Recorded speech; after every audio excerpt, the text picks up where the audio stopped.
The market changes and the world changes. So the more outside and holistic, fresh perspective you can have to go in and design that role and the profile, I think that can be an advantage. Once you've hired somebody, how do you make them successful? Working with them on constructing their own plan and holding them accountable. One thing I do is I write a lot and publish on LinkedIn of like how I manage. They understand me as a hiring manager, right? And so they're gonna know if they want to work for me or not. And I think I found a lot of that I think helps with my employer brand.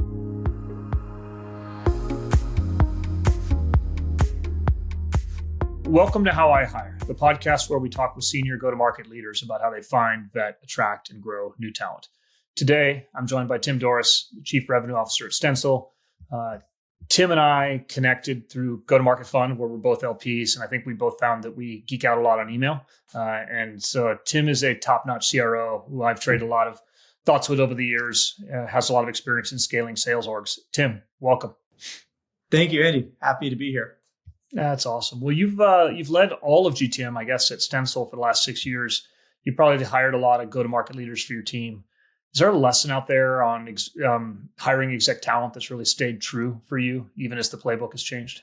Yeah, so I run all of the revenue side, so all of GTM minus marketing. Yep. Are the things that have stayed true. Finding good talent is hard to come by. There's a lot of people who have done the scope or have the title or have the role.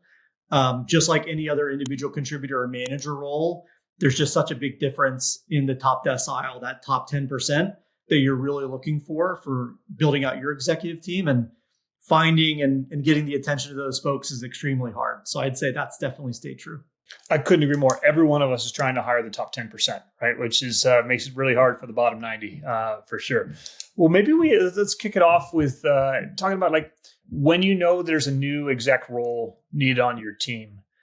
How do you go about like structuring the role, getting people aligned, and just kind of designing that role? Yeah, I think one of the biggest, a lot of people jump to the job description and sort of sketching. Maybe they're using ChatGPT to make that easier, but I think really sitting down and understanding the outcomes that you're looking for that person to undertake and lead and deliver. And we turn those outcomes into a scorecard. I think that's such a critical step in the building of the profile.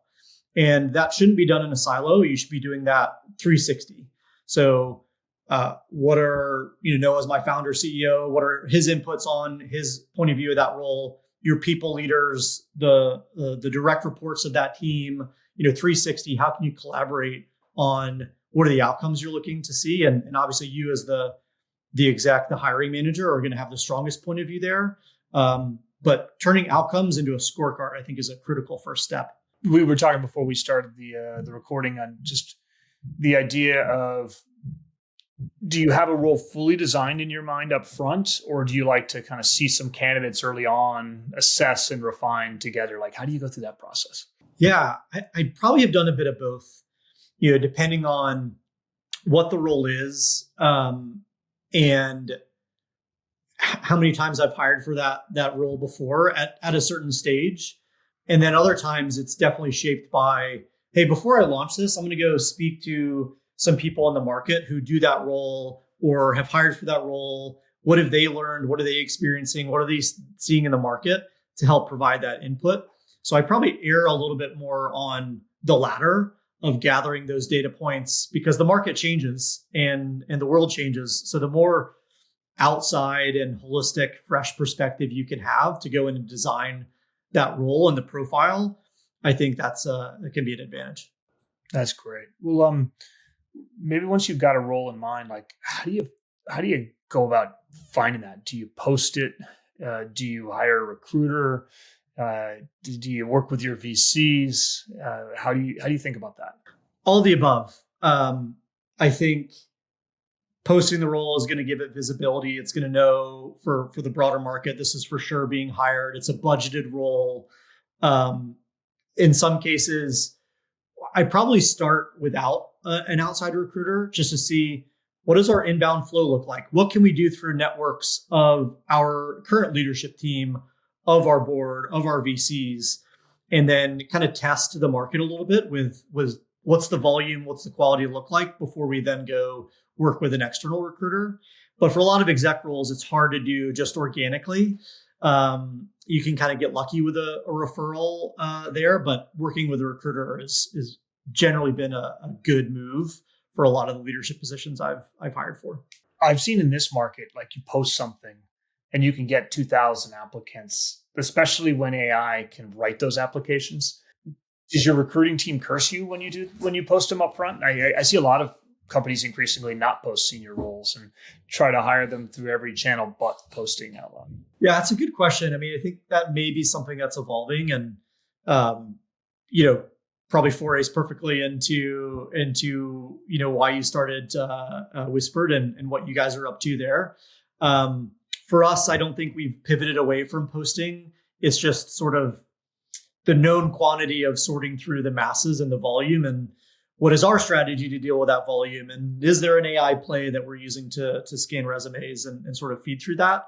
But I don't think that's something we've altered yet fully in terms of completely going dark while we're recruiting for a role. No, I respect it. It's funny. Like I think there's such a balance to how to do that. How does somebody get on your radar, right? Like, say you're a hiring manager of somebody. Like, what's successful, what works, and especially like, are people backdooring or are they coming to the front door? And maybe if you have like a recent great hire, do you know how that person got kind of in front of you? Yeah, I'm working with the either internal recruiter or external recruiter on the screen for a very few concise things that I'm looking for, that going back to the scorecard and going back to the outcomes that I'm looking to screen on before they pass to me as a first interviewer of the sort of hiring team outside of the recruiter.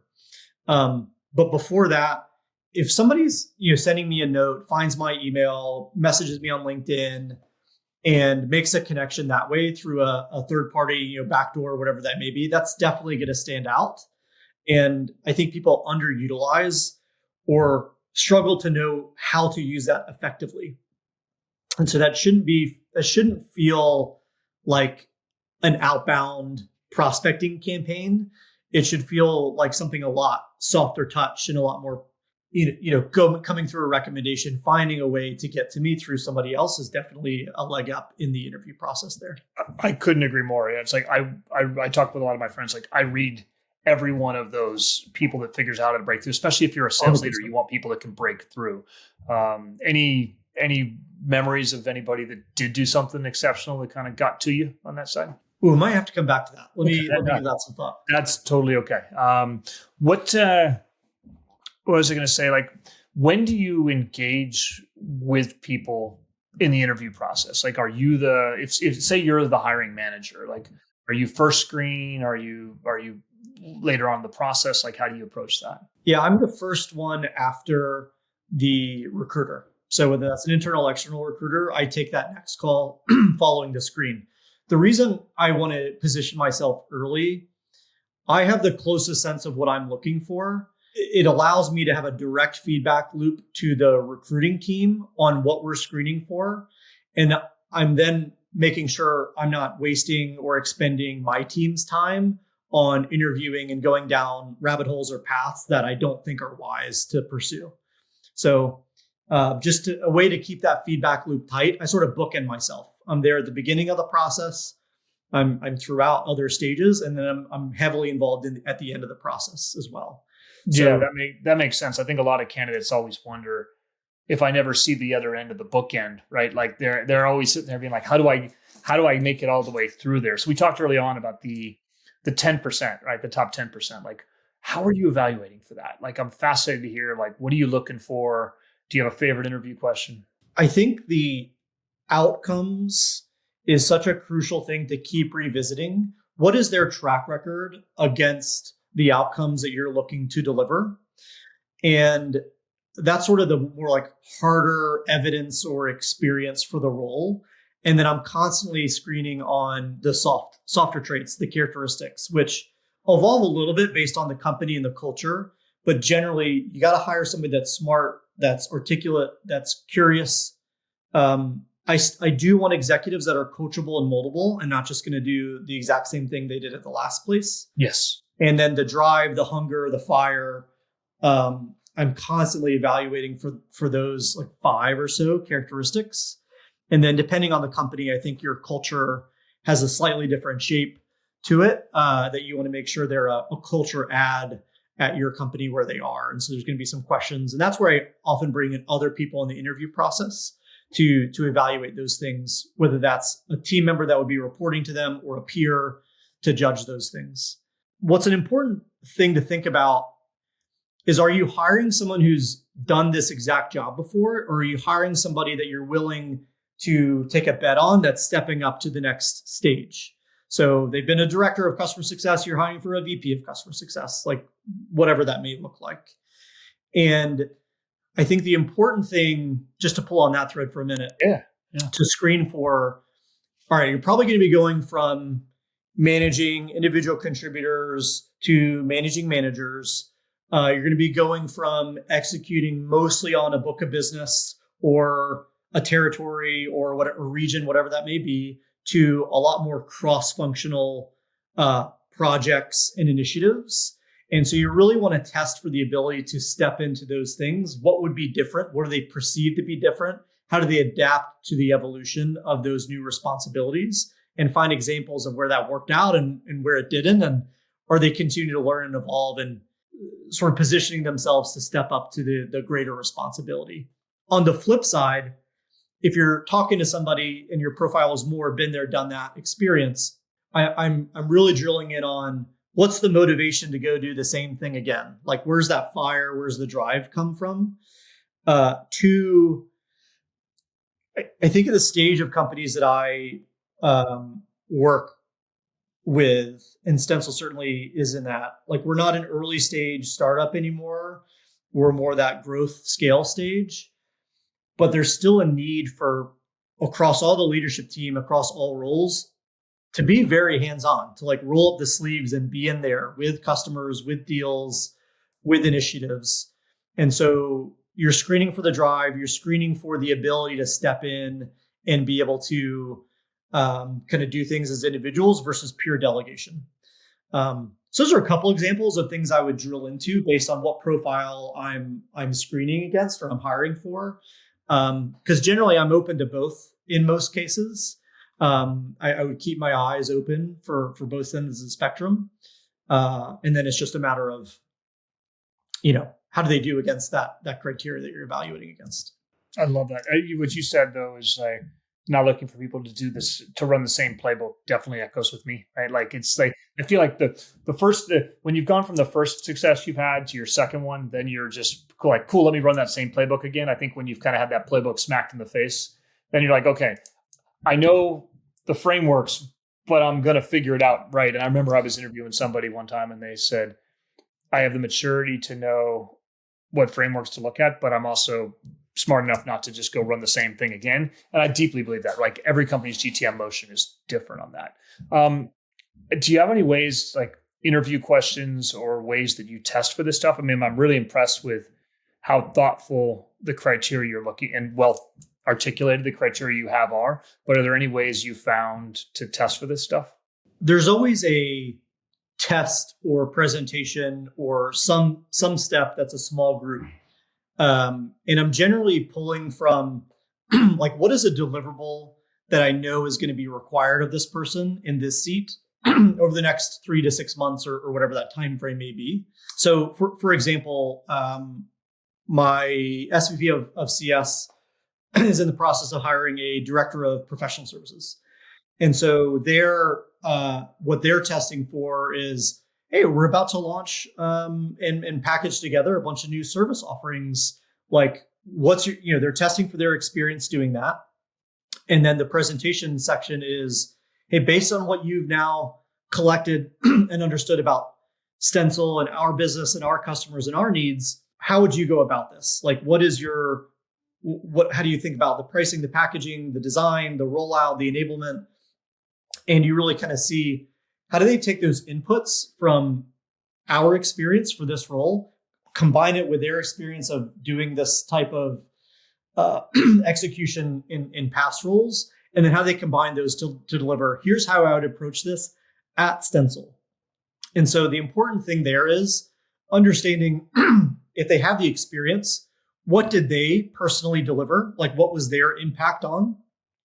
And then you want to test for what things did you learn and pick up in this interview process about our company, about our market that you would do differently from how you did this before. And so that's a way to combine, what we were just talking about the screen of experience versus not doing things just the same thing on rinse and repeat. Would be an example to test for that. I love that. It's so thoughtful on that side. Another thing that I really focus on in the interview process, as I mentioned, I sort of bookend myself. And so I'm doing that initial conversation to determine high level fit. And then, we would kick off the rest of the process. I'm back in for the presentation stage. And then we've all read at Stensul, all the hiring managers have read this book called Who. You may be familiar with it. But it's a whole book about hiring and a methodology there. And one of the things that they focus on is this step of the process called a top grade. And it's a really deep dive into all of their past roles. And you sort of start from the very beginning and you learn chronologically, why did they take that role? What were they looking for? What were they responsible for? What did they do well? What did they not do well? Who did they report to? Who are their peers? Why did they decide to leave? Why did they decide to take the next thing? And so you get this really full picture that I think a lot of people think is done, maybe earlier in the process in a recruiter screen or somewhere. But as a hiring manager, especially with an executive, you often skip a lot of that history. And so this is a way to make sure you don't skip all the history and you take all the learnings you can from their various experiences and really learn more about the why and what they delivered in the roles. And you can build this fuller picture of them as an individual, them as an executive, them as a kind of candidate in your process. It can be quite intimidating as a hiring manager to do this for the first time. Like, this is going to ruin the candidate experience. They won't stay up. Who wants to do an hour and a half resume review at the end of the process? Like, I've heard a lot of things here and felt and experienced a lot of the pushback. But once you do it and sort of jump in and execute this way and you get to the other end, you realize, oh my God, like I missed so much. I would have missed so much stuff on this candidate. And now I feel so much more confident to either hire them or a reason to pass. Or the third one, maybe like there's something in there that I've been able to get red flag and I want to confirm on a reference or something like that. Which is exactly right. And that's another key part of this process is you are identifying, you are taking control of the reference process here as the hiring manager. Because what typically happens, hey, we're ready to make an offer, give me 2 references. And they always have 2 references that are going to speak highly of them. Now, there is an art to peel back the onion and ask questions behind the question, even for those self-selected references. But the top grade process gives you a lot more detail and ability to go ask for specific ones. We probably do more references than the average company, even for more junior roles, but especially for executive hires. And so part of what I'm finding is, all right, you're at this place. Who did you report to? Who are your peers? Who are your direct reports? And you're asking questions about your relationship with them from their point of view. But you're also getting their intel, but you're getting the names and the scope of the role and the reporting structure and everything else. So when it comes reference time, hey, you mentioned you reported to Andy while at this place. That's someone I'd like to have as a reference. And you're able to then speak to Andy as a reference with a lot more detail. Hey, I was actually talking to them about their time with you. They said that you rated them really highly on ability to collaborate. They said the number one piece of feedback that you gave them was on attention to detail. Can you talk to me more about that? Mm-hmm. So you have more specifics going into that reference conversation versus just sort of meandering and letting the reference sort of take control of what they're describing the candidate and what they remember from working on their team. I love that. By the way, I never ever outsourced the references to anybody but myself, right? Like as the hiring manager, it's like I end up becoming friends with some of those people. You learn. It's like 100%. generally for me, I find like 75% of the time is like the references are where I'm like, oh my God, I either need to hire this person or I've had something confirmed that probably better like take a step back. And yeah, I think it's a very underrated part of the process and underutilized. So I just think a lot of people don't know how to approach it and get the most value, or they convince themselves before the reference stage that I have to hire this person. This is a need. I can't have this seat empty. Let's go, go, go. Let's get an offer out. And then it's an afterthought because they've already convinced themselves they want to hire. And then the references become confirmation bias. And so the more you can control your emotions, your attachment until the process is complete. Now, that doesn't mean you don't sell yourself or the company to the candidate. You have to go all in if you have a feeling that you found the right person. But you still need to let this process play out. And I think showing, hey, we're investing in this time because we believe you're going to be a huge value as an executive of this company and be with us for the very long term. You can sell the process of being longer, more in depth, whatever the window is, as long as it's, aligned to their goals. Hey, are you looking for something that's for the next 5 years? You hear a lot of people talk about, I want my next home. I want to be with the long term. Then cool. This isn't going to be a two-step process here. We're going to find out from each other, is this a really good match or not? I think candidates I think they should welcome deeper diligence. I think as long as the processes are communicative and you know where you're at in the process and they're open and honest, I think if I'm a candidate, I welcome as long a process as I need. Right? It's like when you're kind of being slow played, that's when or knowing that those are the ones that are just brutal for sure. Oh, you're exactly right. Oh, we didn't talk about this before, but we want to add this other step. We want you to talk to this person. That stuff can be pretty frustrating. Yeah. Yeah. I love what you talked about with references. One thing I do is I write a lot and publish on LinkedIn of like how I manage, how I invest in you, what is director level, all of these, like how I onboard a new employee. I find it helps people understand me as a hiring manager. B, it also like they understand me as a hiring manager, right? And so they're gonna know if they want to work for me or not. And I think I found a lot of that I think helps with my employer brand. Like I got a lot of people in when I was my last role who were like, I want to work with you. I've read all your stuff. Like, do you do it? Clearly, like being on this podcast is one piece of that, just explaining like, hey, I'm really thoughtful around hiring. But do you do anything that helps either the Stensul brand or your brand is like somebody they would want to work for? Yeah, I think it's the main motivation around posting regularly on LinkedIn.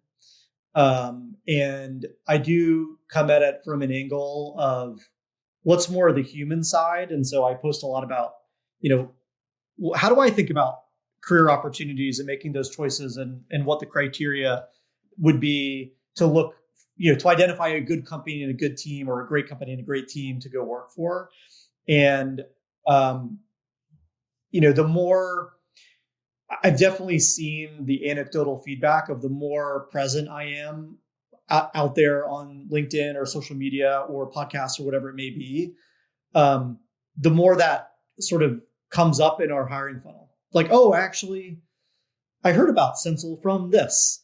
I think the initial thinking is it helps the personal brand or helps the company brand from a business and growth perspective. But the number one impact I've seen from my effort there is the hiring and the visibility for future candidates.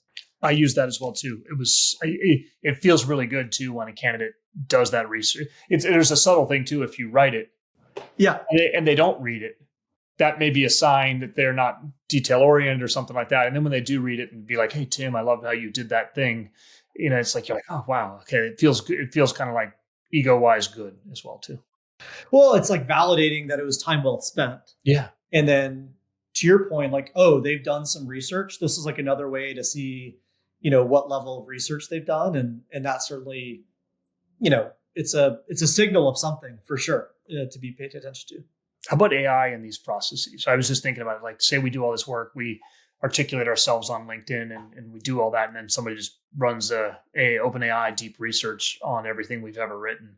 Like, how do you, I mean, I guess I don't feel like in these exec roles we're ever going to see the thing where someone's literally using OpenAI to be in the interview, but I've heard stories of people like that. But like, do you have anywhere you've seen AI in the interview process at all? I'm perfectly fine with somebody doing a ChatGPT way to do research to prep for my interview. Yeah. Because I would want them to do that as they're going to meet with a customer, but as a first step.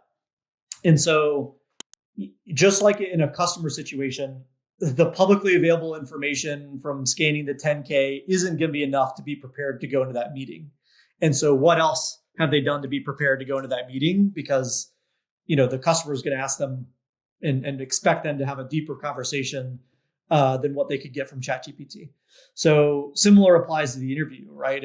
If somebody name drops a thing that might seem like it was an easy research, I think a good thing to do is just ask a follow-up question, right? Like, and it isn't just to test them of, did they listen to the whole podcast or read the whole thing? It's more, what are you doing beyond checking a box to show that you did your research? And so it could be, well, what are your thoughts on that topic, or whatever the counter may be, to peel back the onion and see what their level of deeper thinking is, or if they have a point of view on the topic, or can they engage in that next level of detail of conversation. I think is maybe a good way to approach it. One of my favorites is, I'm going to pick 3 topics. I'm going to give you a moment to think about them. You picked one, and we're going to go as deep as I want to go, right? So I've given them choice and agency in that process. Yes. So I had one guy one time, he picked what I would have acknowledged been the hardest of the 3 topics. And I told him right off the bat. And then I just proceeded, and it was clear he knew he had no knowledge of the depth of that conversation. Yeah. Right. So I find that the second they give me a permission to go as deep as I want to go, then it becomes really fun. It's one. That's a good one. Yeah. It's like, if you're like, I'm going to name a topic and let's go deep, maybe they haven't fully bought in, but if they pick one, then they have no choice but to go deep. So that's kind of the subtle thing I've tweaked on that front. Love that. As we kind of wrap, like, A, if there's any other topics I should have asked, let me know. But B, like, once you hire somebody, how do you make sure they're successful? And have you ever had a scenario when you know that you made the wrong hire? Yeah. Before we get to that, I think there's a couple of things that are worth mentioning. I mentioned, part of your job is to sell the role, sell the company, sell you as the hiring manager while you're doing your diligence. And I think something I've really learned and paid more attention to in the last few years is like stepping back and saying, like, what would I do to go all in on this candidate? And it doesn't mean you skip the rest of the steps, but like to make sure they really wanted this role, what would I do? And I brainstorm and write down a few things. And it's resulted in some things that are just like stepping out of your day-to-day routine to kind of really engage in a different way and show up in a different way that's going to differentiate yourself from others in the process. I remember I was hiring for a VP of sales. A woman I was speaking with was based in Philadelphia. I was like, look, like, let's meet for lunch in Philly. So I moved all of my morning meeting outside of New York. I moved all my morning meetings to be phone calls instead of Zoom or whatever else. So took everything on the road. Doesn't take that, it takes a couple hours to drive to Philly. Had lunch, meaningful step in the process, face to face. I made the effort to go to her. Took all my meetings over the phone and drove back, and that was a good way to spend a Friday. Others, we were recruiting who's now our SVP of customer success, who is based in Colorado. Initially came on as a consultant for a project.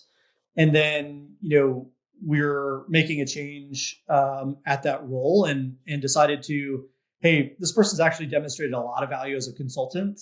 What could it look like as a full-time role? But we need that in New York. And brought this person out for part of the consulting engagement to spend time in New York, got time with the team, went to dinner, and just started planting the seeds of like, hey, like, sounds like you're really happy in Colorado. Like, things are well out there, but you ever thought about moving elsewhere? And, what do you think of New York? And, actually, like, my youngest is graduating from high school. One of their top schools is UConn. My sister lives in New York. So I'm thinking about these. And you just plant the seeds, but then you make these personal connections in a way that sets up to be, if they're going to make a decision, that you're the number one choice. Our current VP of sales, when came through a third door connection that you mentioned earlier in the chat, we were talking about next steps, and we had a recruiter for this one too. And I was talking to the recruiter, I was like, I really think this guy's a really good fit in a bunch of ways. I'm curious to see how he is with the team. We're doing this team event tonight. It's going to be karaoke. Like, we're kind of midway through the process, but if he's busy, no worries, or doesn't want to attend, but why don't you see if he wants to join? I think that could be interesting to see like which way it goes one way or another. And he decided to come. And the way he showed up was like really ideal for what you're looking for. Didn't jump in to be the center of the attention. Wasn't a wallflower either. Like, didn't just sit in the corner and watch everybody else do their thing. Engaged with the team. Did one song. Picked a really talented singer, our office manager at the time, to duet a song. Really positive move. Really smart move. And so just, I think thinking outside of the box around like, what does going all in look like? What is differentiating yourself as an executive, as a hiring manager, as a team, as a company look like, is something I've really leaned into over the last few years. And I think that gives me an upper hand in the hottest of hiring markets too. And that top 10% is really hard to find.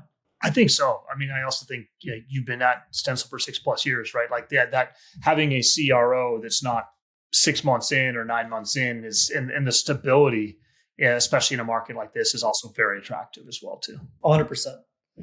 And then I think the other way that we try to stand out is in the actual offer process. So we will construct an offer presentation.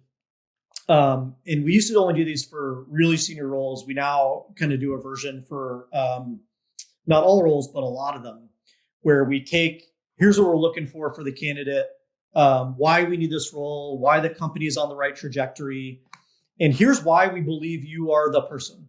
Here's what we heard from our team on the interview team. Here's what your references had to say about you as it pertains to the criteria or the outcomes or the scorecard. And we really make it a big event. Oftentimes there's a few different people that were on the interview team in there. And we, present that material and present the offer. It's kind of like a sales, if you're in a sales motion, you don't just have a call where you're sharing the proposal. It's an executive summary. It's like, hey, here's what we've heard so far. Here's why we think we're a great fit. Here's the business case behind it. Here's our investment summary. So that same approach of a sales process and what you do in a proposal call, how do we bring that to the recruiting process? We found that to be really meaningful, differentiating, and successful. I love that. Yeah, it's so many people are, there's that awkward time and they've been working, trying to figure it out, going through the emotional side, and then to have somebody kind of welcome them in is really nice as well too. I like that. That's cool. Once you've hired somebody, how do you make them successful? That's a great question.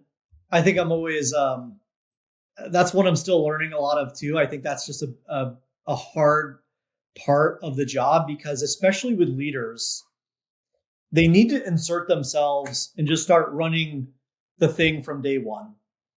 And you can get just caught up in, like, your plate is immediately full, right? And it can become hard to like step back and really assist them through the onboarding process. And how do you download the institutional knowledge? How do you point them to the right resources? But I think working with them on constructing their own plan and holding them accountable. So a lot of people will say, all right, create a 90-day plan, create a 100-day plan, whatever that looks like. And it sits on a shelf. And so whatever your methodology is there, I don't think it matters which thing that you pick, 30, 60, 90, or like, no, that's outdated, do it this way. Whatever it is, be consistent and have accountability. So part of your weekly one-on-ones is like, hey, let's pull that back up. What did we learn? What did we accomplish? Where are we here? And that should absolutely be related back to the scorecard and the outcomes that you're looking for them to achieve. Two, I think we often, for leaders, we skip steps that we would hold everybody else in the team accountable to. So if I'm hiring a sales leader, I want them to know the product. I want them to be demo certified. And maybe they have some really great feedback into how we do that today and want to make that better. Great. But go learn how we do it today and why we do it that way, and become really good at understanding our product, being able to speak to the value. If I'm hiring a CS leader, I also want them to know the product. I also want them to be able to deliver a QBR. So whatever the things that you hold the individual contributors accountable to, I really want the executives to get up to speed there too. And it keeps them from sitting back and being somebody that manages through dashboards, right? And so like, what are those little things you can get them into the weeds? That's going to look different at different stage of the companies, but that'd be a piece of advice. I like that one. There's a tendency to be like, oh, I'll learn it later, but rolling sleeves up early is good. The other one I love is in my old COO, Carter did this, which I thought was just excellent. Is he's like, we're gonna have a one-on-one every afternoon at 4:30, and for the first 2 weeks, and you're gonna bring your questions and your observations. And so I run that with every hire I have as a direct hire now. And it's like by the end of those 2 weeks, and you can't fake it at the end of those 2 weeks, right? Like you're either like, yeah, I've got somebody great who can manage up to me and is vibing with me, and I can tap them back on the right areas, and I can push them hard, or not, right? And it's like, and so like I often will make calls at the end of that 2 weeks on people. Yeah, I love that. I just wrote that down. Yeah.